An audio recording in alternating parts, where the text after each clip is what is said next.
Assalamualaikum warahmatullahi wabarakatuh. Selamat malam. Mohon maaf ya, Ibu baru aja diserang flu. Tadi sore mulai sakit-sakit tenggorokan dan sekarang udah meler ya. Baik. Seperti biasa, kalau kita membuat skripsi, itu kita utamakan dulu topiknya. Topik kita akan buat apa, ya. Nah, topik itu maksudnya belum judul.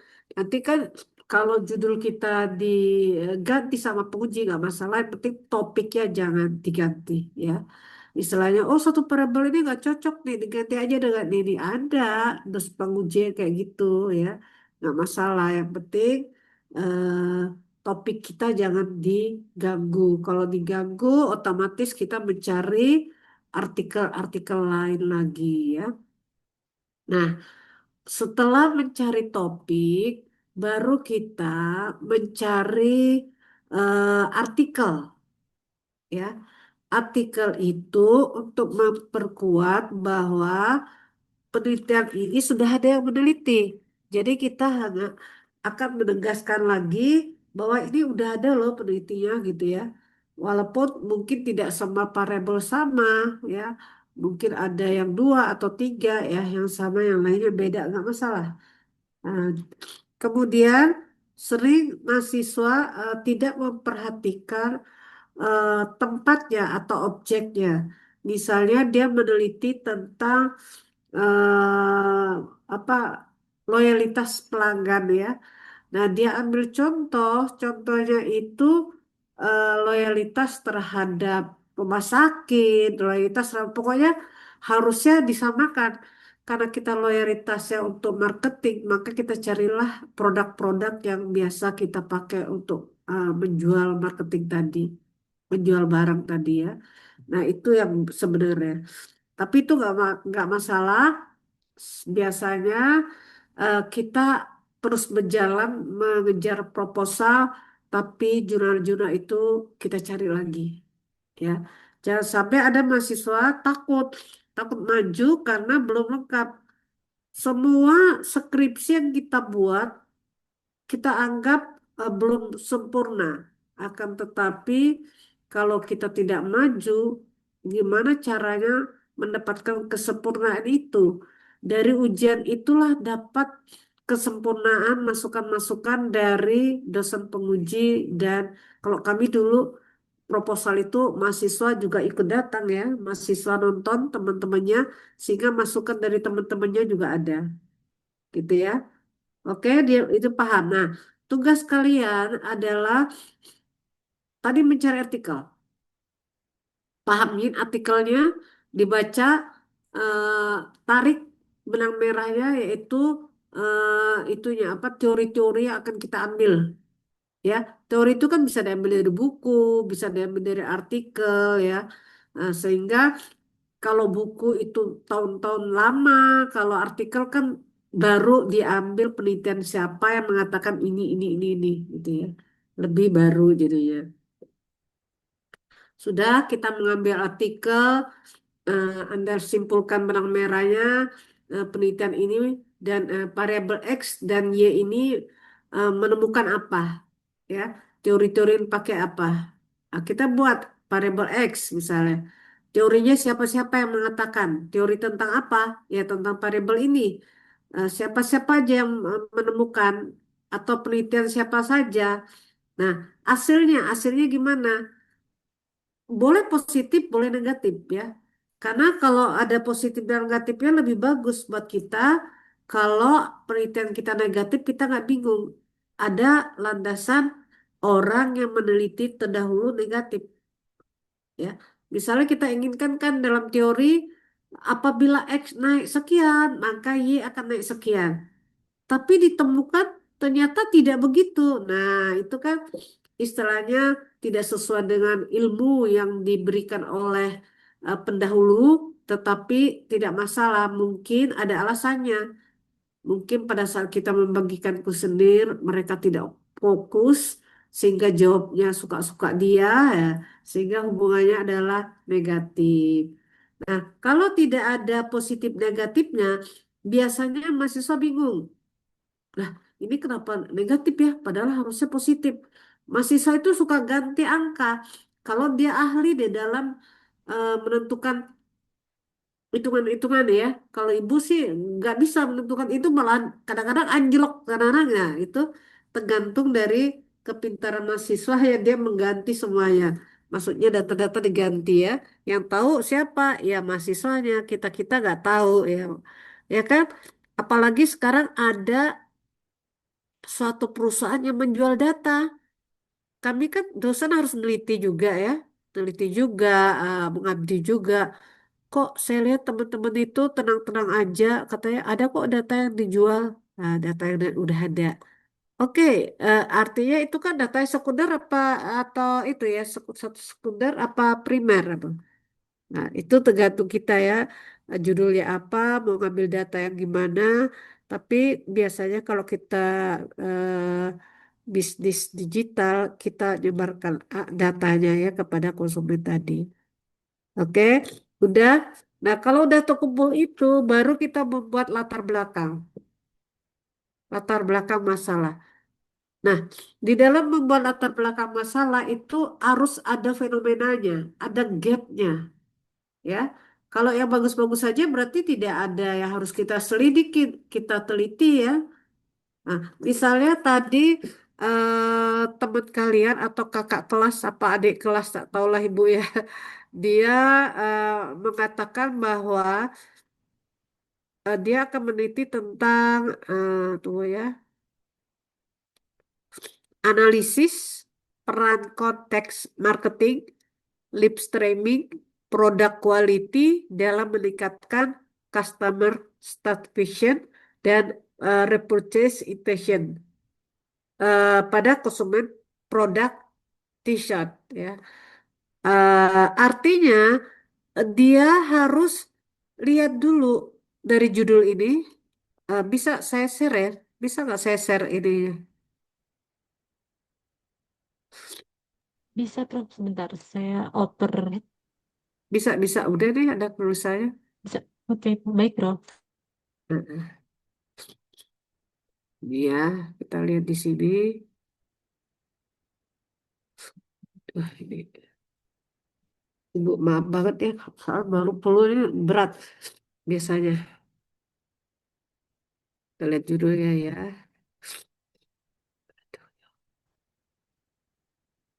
Karena udah janji aja, kalau enggak, saya bilang, waduh ini enakan tidur nih kalau lagi flu kayak gini kan.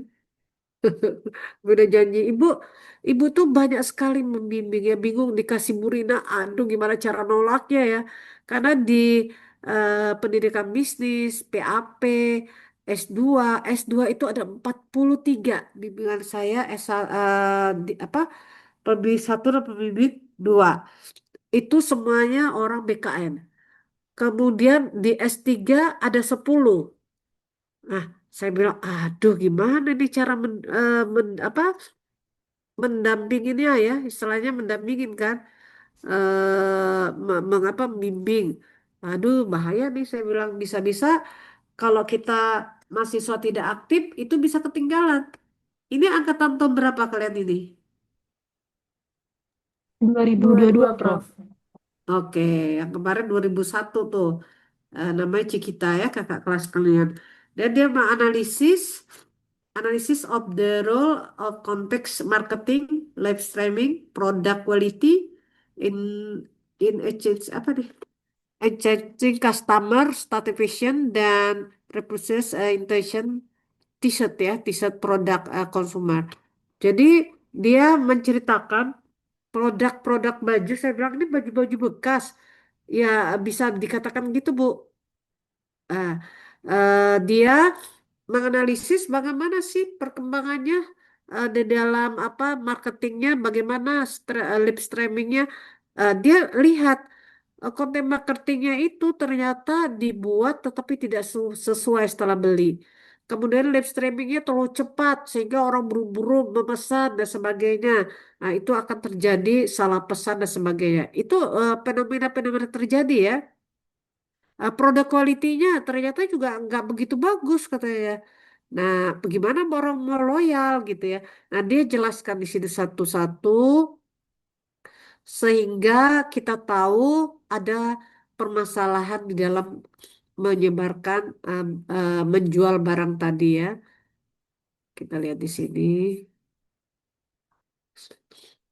Nah, ini. Nih, dia cerita dulu perkembangan zaman sekarang, masalah teknologi digital ya. Kemudian banyak sekali kita harus perhatikan dan sebagainya. Dikatakan itu, baru dia bilang orang akan loyal apabila bla bla bla bla ya. Ini menurut siapa? Dia ambil ini. Makanya saya bilang kalian cari itu, cari apa? Jurnal atau artikel tadi. Nah, ini menurut penelitian si ini tahun 2020.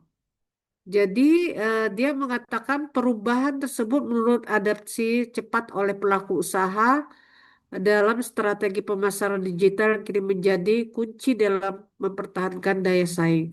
Jadi kalau kita tidak bisa bertahan dalam apa memberikan pelayanan dengan pemasaran digital tadi, maka kita akan ditinggalkan oleh konsumen kita. Ya, kemarin saya baca atau dapat WA entah benar entah enggak, katanya UMKM mati dalam kegiatan memasarkan barang karena dia bersaing dengan pengusaha-pengusaha yang memakai marketing, yang memakai strategi pemasaran digital.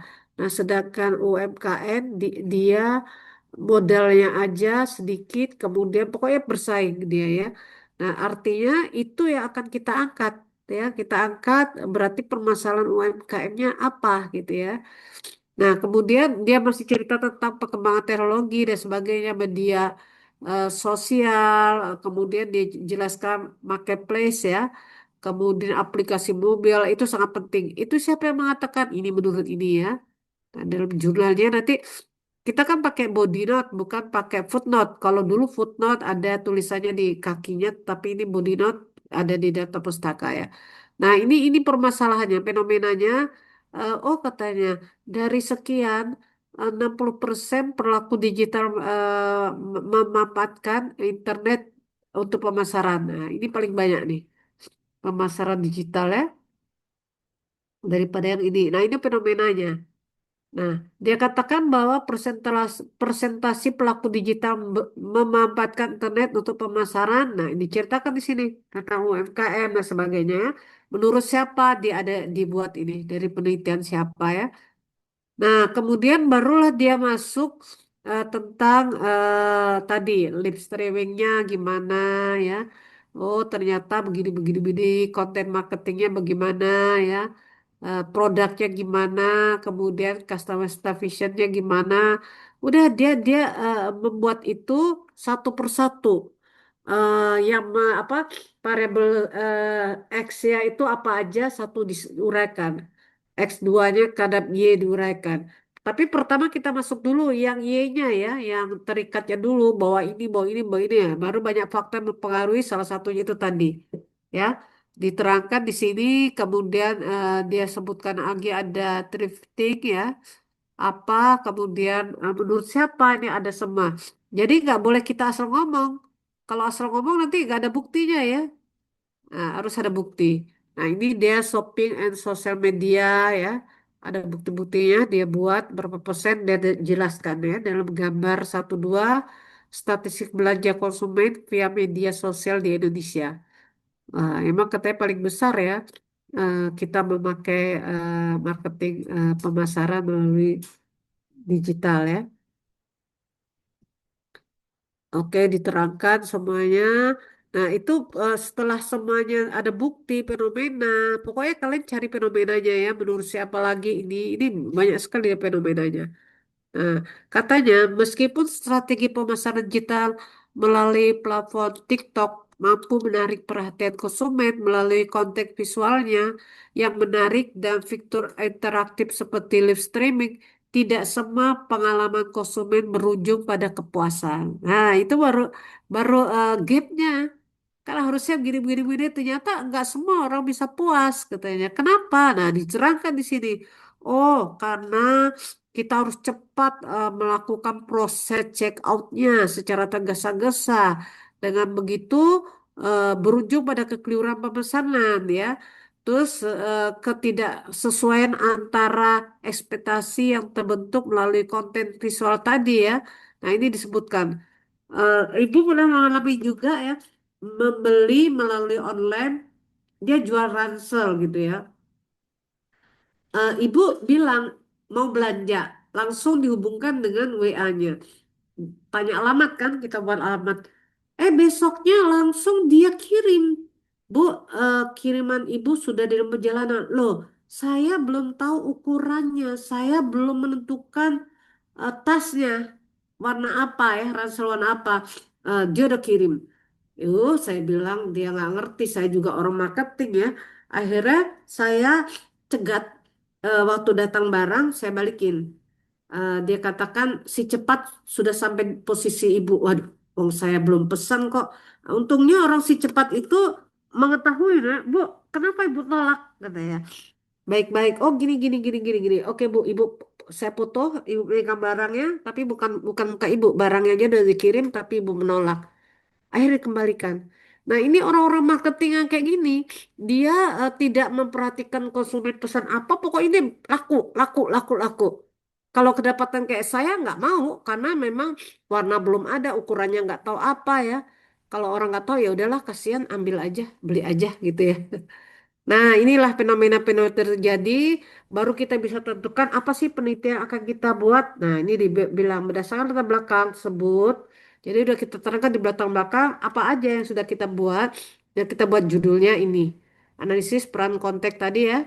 Nah, ini kemudian baru kita buat pertanyaannya. Pertanyaan ini berapa parabel? Kita lihat dari apanya ya, gambar apanya, gambar hubungan masing-masing ya. Aduh, ibu nggak tahan deh. eh Pelunya nggak tahan. Nah, kalau 7, di sini juga 7. Ininya tujuan penelitiannya ya. Tadi pertanyaan apakah ya. Karena S1 cuman apakah, kalau kalau S2 S3 udah bagaimana ya. Kemudian berdasarkan latar belakang itu kita buat mengidentifikasi pengaruh konten, mengidentifikasi tergantung ya ini mau mencari pengaruhnya apa-apa ya. Ini pengaruh-pengaruh. Kemudian baru dia buat manfaat teori. Nah, coba dulu sebentar ya. Buat.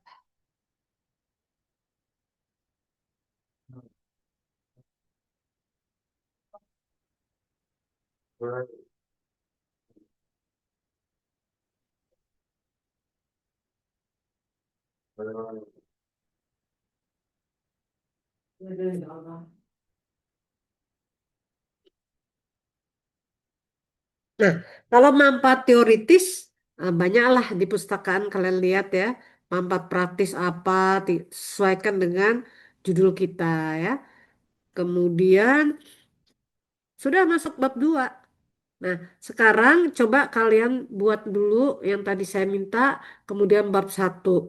Tapi biasanya saya minta langsung bab 1 bab 2 ya. Karena pertemuan kita suka berselisihan. Saya ada, kalian nggak ada, kalian ada, ibu nggak ada gitu ya. Nah, melalui itu juga boleh ngirim WA ya, atau dikirim ke email. Jadi saya bisa baca. Nah, teori pendukungnya apa? Nah, satu-satu. Ini yang Y-nya dulu ya. Menurut siapa? Jangan lupa di dalam teori-teori ini kita harus tarik kesimpulan, disintesakan ya. Nah, dari siapa-siapa aja kita sintesakan dari pendapat-pendapat tadi apa sih customer staff vision itu apa, faktor-faktor yang pengaruhnya itu apa aja. Ini kan dari siapa-siapa dan sebagainya. Nah, kemudian yang kedua, jadi harus ada kesimpulan ya. Gimana saya itu menurut ini, terus ditaruh kemana nih simpulannya nih? Harus ada ya, harus ada kesimpulannya. Kemudian biasanya ada juga mahasiswa atau dosen yang membimbing dia langsung minta dimensinya atau indikatornya. Nah, kalau dimensi atau indikator tuh kita buatlah sebanyak-banyaknya, tapi kita menentukan bahwa indikator yang akan kita ambil adalah bla bla bla bla bla ya. Udah sampai sini ada yang mau bertanya? Ini masih konten marketing. Ini, ya pokoknya bab 2 ya. Bab 2 itu tentang teori-teori, kita tarik simpulan. Nah, langsung kita tentukan hipotesanya ya. Ini di sini. Aduh, gak enak banget. Napasnya penuh dengan mana hipotesa nih? Produk quality masih ya.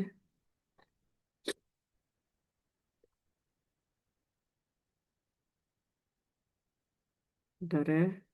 Nah, kerangka teoretiknya ya. Hipotesanya apa?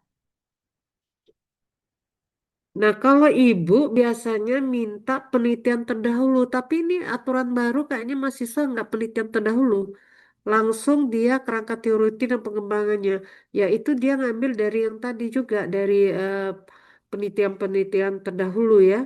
Nah, ini menurut siapa penelitian dilakukan oleh si ini tahun 2024, hasilnya apa ya, di sini ada. Nah, baru bisa menentukan hipotesanya. Hipotesa satu tadi ya, bahwa konten marketing berpengaruh positif dan signifikan terhadap representation ya. Nah, yang kedua apa? Sama ya. Kalau kalau saya bilang yang penting itu latar belakang. Kalau teori-teori ini tinggal kita ambil, kita kesimpulkan. Kalau latar belakang itu kita lihat fenomena-fenomenanya.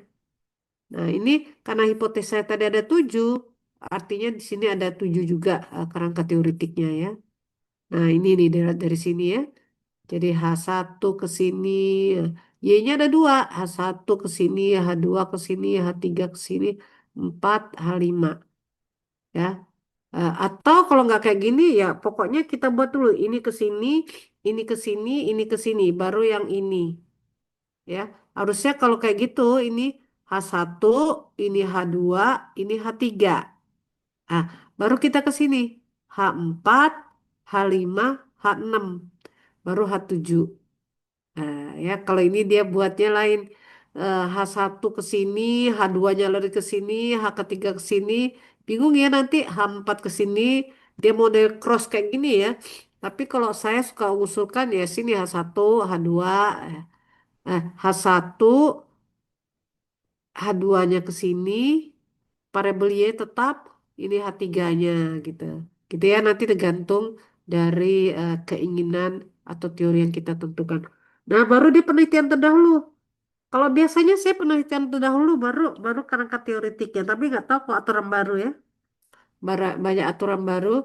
Nah, ini penelitiannya, judulnya apa, variabelnya apa, hasilnya apa. Oke, ada berapa nih? Kalau nggak salah minta 20 ya, 20 atau berapa? Nanti kalian lihat aturan. Oh, 18 deh ya. Nah, baru bab 3. Bab 3 ini ya biasa waktu penelitian. Kalau bab 3 ini kita bermasalah pada populasi dan sampel. Nah, karena dia harus pakai rumus. Kalau populasinya kita tidak tahuin berapa banyak, maka kita pakai HER. HER itu mengatakan 5 atau sampai 10 dikalikan dengan indikator yang kita akan buat. Ya, di sampelnya. Oh, dia pakai proposip. Kenapa dia pakai proposip? Karena ada ketentuan. Konsumen dengan usia minimal 17 tahun, konsumen berdomisili di Jakarta, konsumen merupakan pengguna TikTok ya. Nah, ini kita sebut proposip ya, pengambilan dengan cara proposip. Nah, ini benar dia menurut Her, berapa dicarinya? Nah, dia bilang pokoknya dia pakai ini 100 hingga 200 responden. Nah, ini pakai rumus ya Her tadi ya. N kali 5 atau 10. Dia langsung aja harusnya kita tentukan apa. N-nya 45, penyataannya 45 dikalikan 6N. 6N itu yang ini diambil ya. 5 sampai 10. Jadi dapat 270. Itu ya. Pengembangan instrumen, kita lihat definisi konsep. Definisi konsep itu kumpulan dari teori-teori. Definisi operasional itu dari indikator atau dimensi kita buat di sini apa aja yang kita ambil ya. Nah ini, nah ini dia adapsi sudah mulai membuat pertanyaan-pertanyaan ya. Dari siapa adapsinya itu ditulis sama dia ya.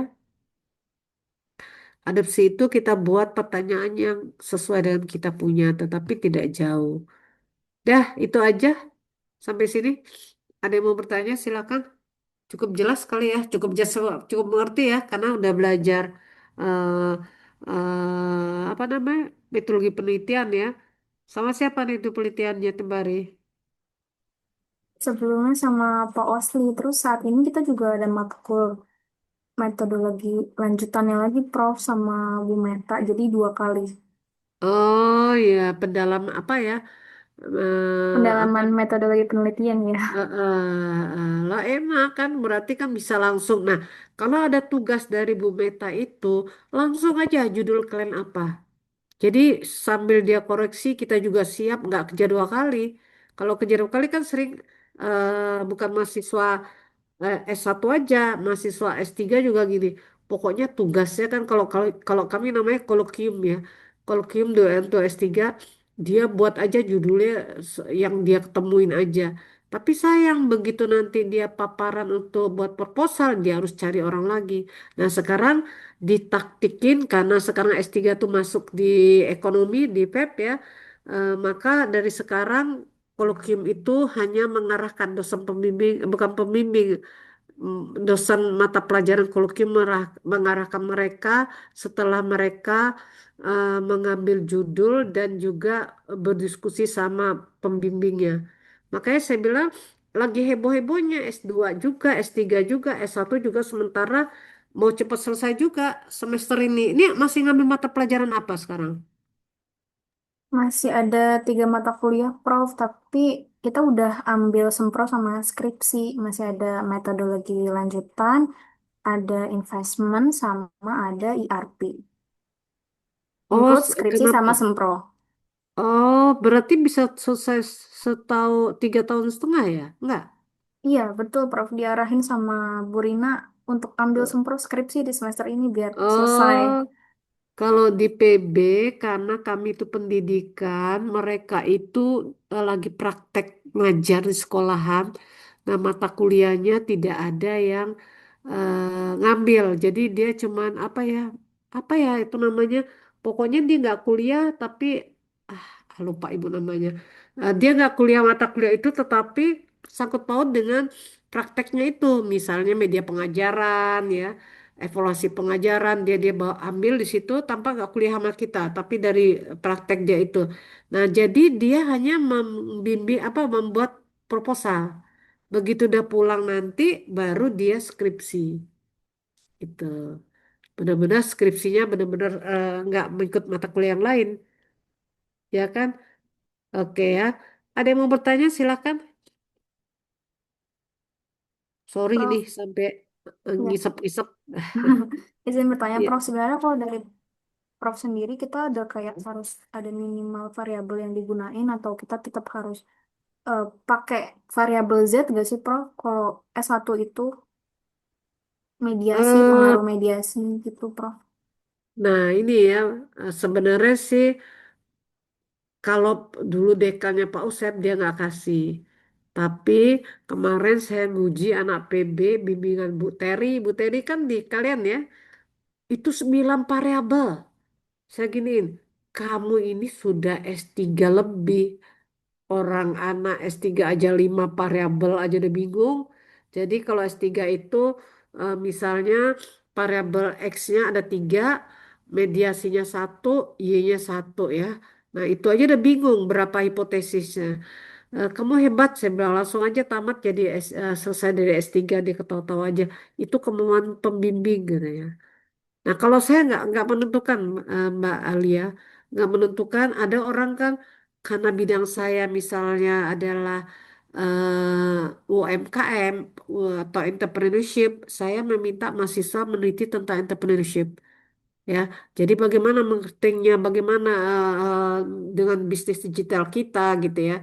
Atau karena saya mengajar manajemen risiko, udahlah kamu cari aja risiko-risiko di dalam memasarkan barang di UMKM misalnya. Nah itu rata-rata dosen kayak gitu supaya nanti dia payungin. Dia tidak boleh pakai yang tadi, perantara tadi atau apa dia langsung aja X1 ke Y, S2 ya. Nanti setelah itu dosen membuat judul di dengan tambahan itu. Nah, itu saya bilang kasihan anak-anaknya. Kok saya nggak ada ketentuan. Pokoknya sebisanya jangan tiga tiga variabel dikit sekali ya. Dulu S1 kayak gitu. X1, X2, Y. Ya. X1 ke Y, S2 ke Y, X1 dan X2 ke Y. Nah, sekarang kan nggak, kita pakai PLS, pakai SEM ya. Otomatis jangan pakai regresi sederhana atau regresi ganda gitu. Tapi sebenarnya masih bisa pakai SPSS tuh masih bisa untuk S1. Tapi ya anak-anaknya udah lebih canggih daripada dosennya. Jadi dia pakai AMOS ya, PLS dan sebagainya. Itu Mbak Alia. Jadi saya tidak bisa menentukan bahwa kalian harus pakai perantara tergantung dari jurnal yang kalian ambil. Ya, Ya, oke. baik. Ayo Fitri mau nanya. Kalau dari saya kan, saya kan juga satu angkatan sama Ulia, Bu. Tapi saya semester ini belum mengambil sempro sama skripsi. Tapi kalau ikut bimbingan boleh nggak, Prof? Saya nyicil.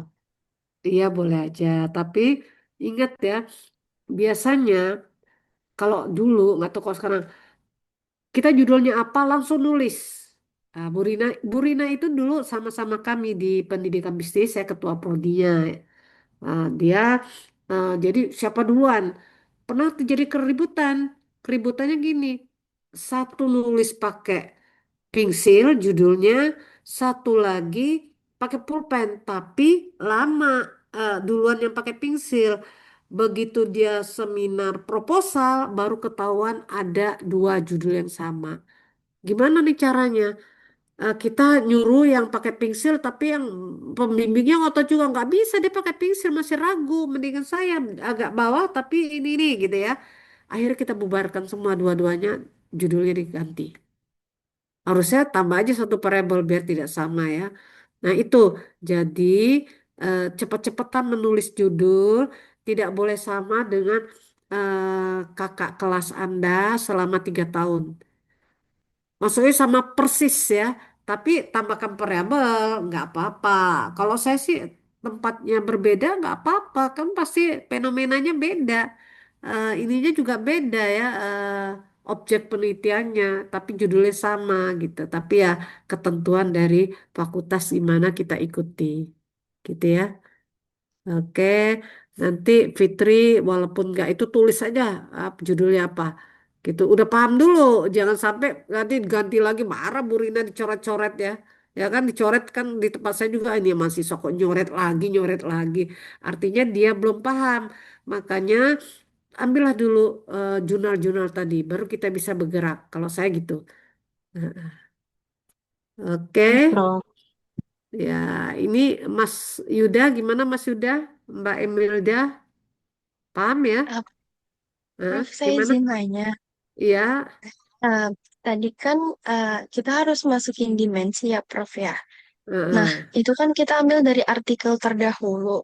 Terus mm. kita tuh itu kita yang nentuin sendiri atau harus sesuai artikel terdahulu ya, Prof, untuk dimensinya. Nah, ini ada perkara nih ya kemarin di dalam di PB itu ketua prodinya baru Bu Dita ya. Dia bilang, Prof, ini anak-anak yang saya uji, Prof. Saya tanya, dia adopsi dari jurnal mana? Dia sebutin ada jurnalnya, saya suruh bawa. Soalnya saya cek nggak ada jurnal itu mengatakan dimensinya ini. Nah, ada yang dosen yang teliti tuh sampai dia bilang, tolong ya sama pada diperiksa nih anak-anak mengarang. Setahu saya waktu zamannya saya dulu ya udah lama ya sekarang umur saya udah 66 bahwa mahasiswa bisa membuat sendiri pernyataan-pernyataan itu. Bukan dimensi ya, bukan dimensi ya. Jadi tidak semua variabel punya dimensi. Karena dimensi itu kan selalu luas, kita jadikan indikator. Nah, dari indikator itu boleh kita adopsi. Tapi jelas dari mana? Itunya penyataannya yang diadopsi. Kalau indikator dimensi itu dari teori yang dipakai oleh peneliti-peneliti itu ya. Kalau bisa ambil yang aslinya atau ya tadi dalam buku ini dikutip di penelitian ini gitu bisa. Jadi kita yang nentukan Mbak. Misalnya kita ambil dua penelitian, dimensinya atau indikatornya berbeda. Kita sebagai peneliti, oh saya comot yang ini, comot yang ini, kita gabung, boleh. Silakan. Nah, alasannya ada nanti ini dimensi ini, ah, indikator ini ngambil dari si ini, indikator ini ngambil di ini, boleh silakan. Gitu ya. Oke, baik. Ya, Heeh. terima kasih ya, Prof. Ya sama-sama. Yuda gimana Yuda? Yuda nih ada nggak nih Yuda? Iya Bu, Heeh, maaf gimana saya Yuda? lagi di luar tadi. Oh, kamu lagi di jalan. Iya, tapi sambil nyimak, Prof. Oke. Saya kan juga, eh, saya sama Fitri itu sama. Jadi saya ngambilnya di semester 8. Mm-mm. Nah, kebetulan saya juga ikut kelasnya Prof. Kori nih, di angkatan Heeh, 23. Eh, heeh. eh, jadi ya mungkin jadi sembari chill juga sama kayak Fitri gitu. Nanti saya ambil di semester 8. Gitu Bu, Iya, iya. Prof. Sebenarnya nggak apa-apa semester 8 itu kan masih normal ya. Kalau semester 7 memang percepatan. Bu Rina kan memang orangnya cepet gitu ya. Truk, truk, truk, truk, gitu. Dia kepinginnya anak-anaknya cepat, apalagi kalian ini kemarin akreditasinya bagus ya, unggul ya. Tadinya kan sampai was-was juga ketua Budi baru. Aduh Pak Usli nggak begini, Pak Usli ini gitu ya. Akhirnya ya Alhamdulillah dengan berkat dari Pak Usli yang merintis bisa menjadi unggul ya, kelas unggul. Karena memang prodi ini banyak sekali yang banyak mau masuk ke bisnis digital ini ya. Banyak sekali dibandingkan dengan yang lain. Dia tuh bisnis digital, kemudian manajemen, ya jadi rebutan tuh ya. Nah, jadi kalian itu adalah orang pilihan, semoga cepat selesai, jangan sampai 4 tahun setengah ya, apa ada sebagainya. Atau di Pari bisnis digital ini ada orang tua yang ini datang eh, marah karena anaknya diajak oleh seorang dosen pergi ke luar kota dan diajak minum.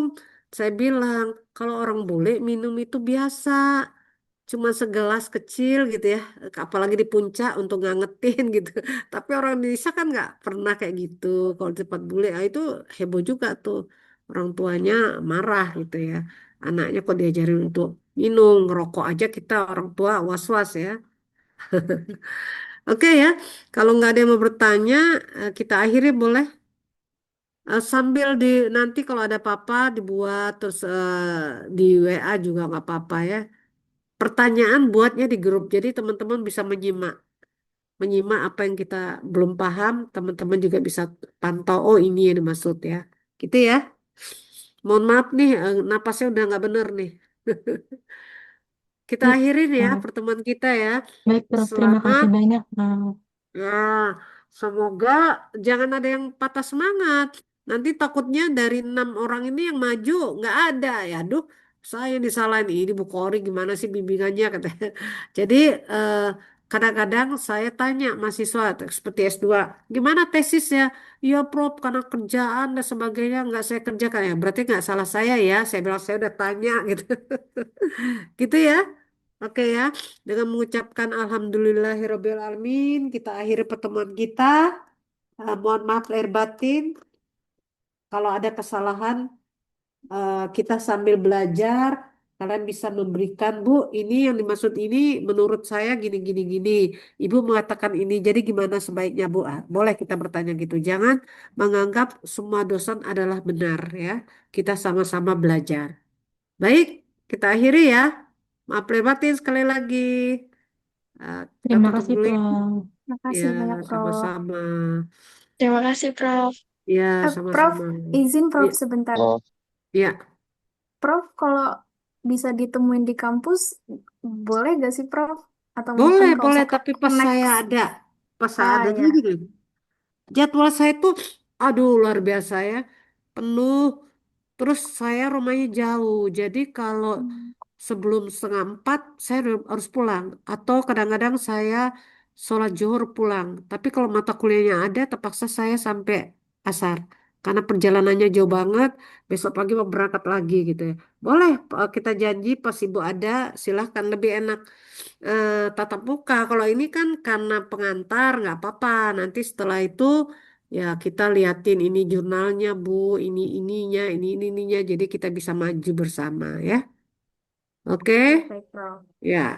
Oke, saya izin ya. Maaf ya batin sekali lagi. Izin. Baik, Prof. Selamat malam Terima kasih, ya. Baik, Selamat malam, Prof. Terima Prof. kasih, Prof. Ya, sama-sama. Tadi di SS, Kak. Belum, belum Oke, nge-SS. Catat kita. Udah gue SS, udah gue SS. Oke, Oke, thank makasih. you. Yo.